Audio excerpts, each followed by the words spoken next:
Joining me now to break it all down is Front Office Sports Editor-in-Chief Dan Roberts and our Senior Editor, Dennis Young. Gentlemen, great to have you guys here. Let's start with one of the big topics. Gambling scandals really sort of impacted every single sport from the NBA, Major League Baseball, and so on.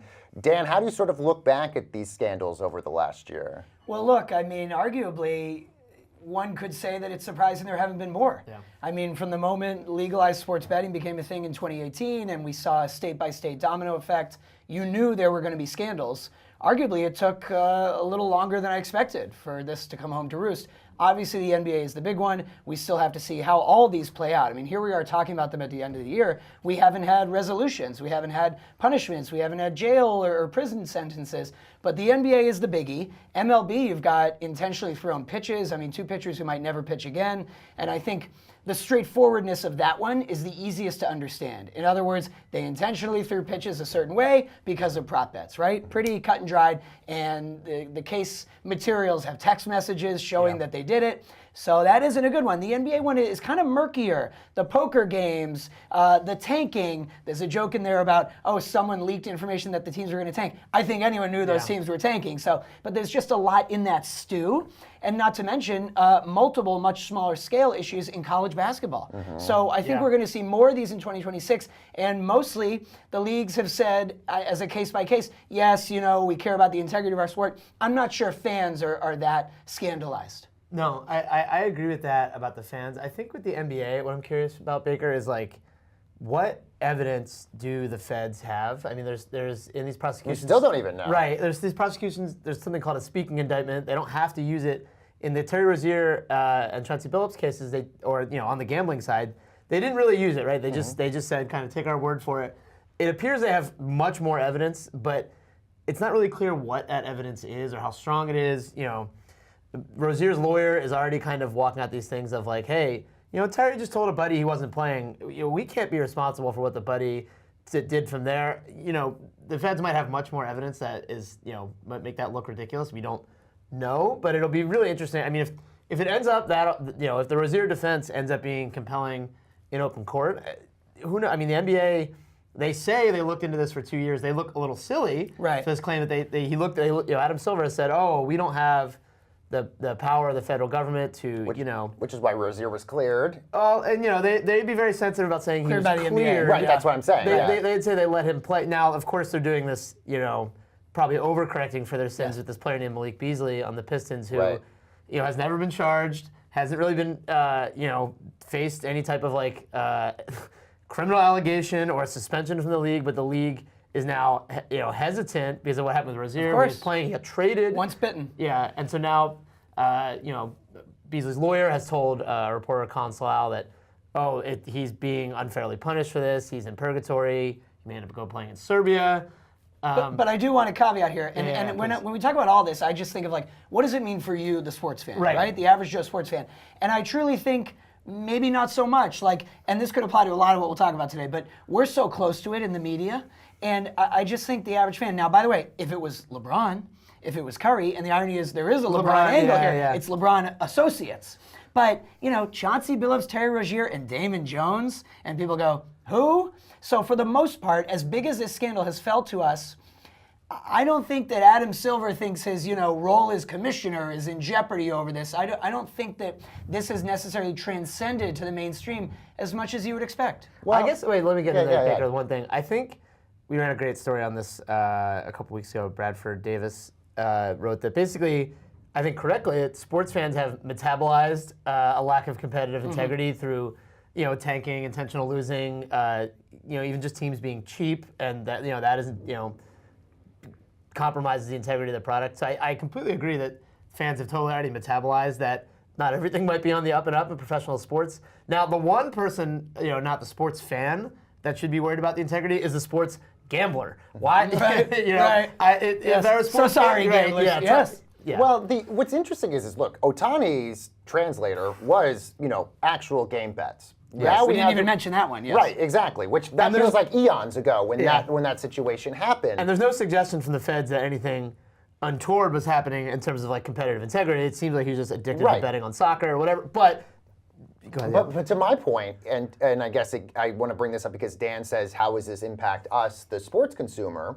You can make an argument that prop bets have proliferated so much, and you have allegations against Rozier literally impacting what he's doing on the court for this. You have college basketball, students allegedly doing this as well. I guess the claim that some sports fans might say, if this sports bubble bursts, it's because prop bets, prediction markets, all these other people are allowed to get in it, and it could manipulate the performances on the court or on the field. When people are spending tons of money to go to these games, how much of this is real? And the irony there is that the rise of betting has ostensibly risen the value of the media rights. Yes. The companies and the leagues getting in with not just official partnerships with DraftKings, FanDuel, but the shoulder programming, the shows and the networks, and now ESPN Bet, right? And moving from Penn to DraftKings is part of what's in the stew of these mega huge increases in the media rights valuations. So now you're saying that they're the biggest advertisers for these sports platforms. Totally. But again, I just think most fans view it as one-offs. I think Baker, it's not necessarily that worries about competitive integrity will be what takes it down from gambling, but that maybe, just speaking as a sports fan myself, it sucks to think about sports that way. It's not fun. So if sports gets derivatized. You don't think the allegations that the Blazers were benching their best players to tank to get a better draft pick is not going to? But we already know that to the point of the Bradford column. I think that's well taken, and I think it is something that leagues need to really assiduously clean up. But I think the Blazers were already losing on purpose, right? I don't know if you need to be some guy loaded up on insider information to be this team was trying. It's easy to identify. This team was trying, a team that's tanking. Now, there's another irony here, which is you say, well, doesn't hearing about these prop bets and all the problems here make it less fun? You said it's less fun, but supposedly betting makes it more fun. Right. I mean, the whole selling point of the rise of legal betting and the leagues that have aligned with these betting companies is they say that when you have skin in the game, you watch more games. It drives engagement. I'm a Patriots fan. I watch every Pats game. I don't necessarily watch every other NFL game, but the theory is I'm more likely to watch a game if the guy's on my fantasy team or if I have bet on a parlay that involves Josh Allen, even when the Bills aren't playing the Pats. And so, what's the outcome there, right? There's a push and pull here. So, 2026, obviously, prediction markets have proliferated exponentially over the course of the last year. Who even knows what's going to happen next year, given the fact that now they want to get into the transfer portal market and all this other stuff? I just think we're opening up this area that we don't even know how this is going to look by the end of next year. We can talk, and you've covered a lot of the prediction market stuff, Dan, and we can talk about this maybe when we look ahead more. But, if we keep heading where we're headed with prediction markets, it's going to make gambling look like, the FDR level, big government, whatever. There's no... we think of gambling as something that really is lacking guardrails or whatever. How is the FBI even going to look into a prediction market scandal? Is there any guarantee that like DraftKings and FanDuel, right? They said they were the victims in the Rozier case, and they turned over all these data to these independent integrity monitors and to the government. Do you see Kalshi doing that? Do you see Polymarket saying, we have an independent auditor for all the action on our bet. We have know your customer laws. No KYC. But again, they don't need to right now, so why would they? And so everything we're saying about the way the prediction markets currently operate and the playing it fast and loose, well, let's talk in 3 years. Because these companies right now are so tied to operating however they've been given express permission to operate by the current regime.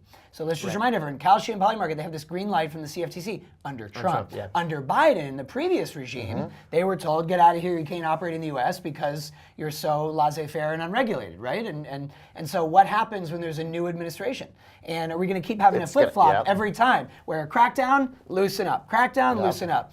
The latest news about that Kalshi actually filed to and wanted to do betting on transfer portal announcements, and the reason everyone freaked out was a player could say, I'm transferring to Stanford, and then the bet pays, and then he says, just kidding, I've changed my mind. Well, the bet's still paid. So the friends, the family, the associates could all know about it. Well, still, to play devil's advocate, even if you imagine this crazy Wild West landscape in which that is allowed and that launches, okay, I don't know. Does that affect the sport itself? Does that affect your experience of watching the sport?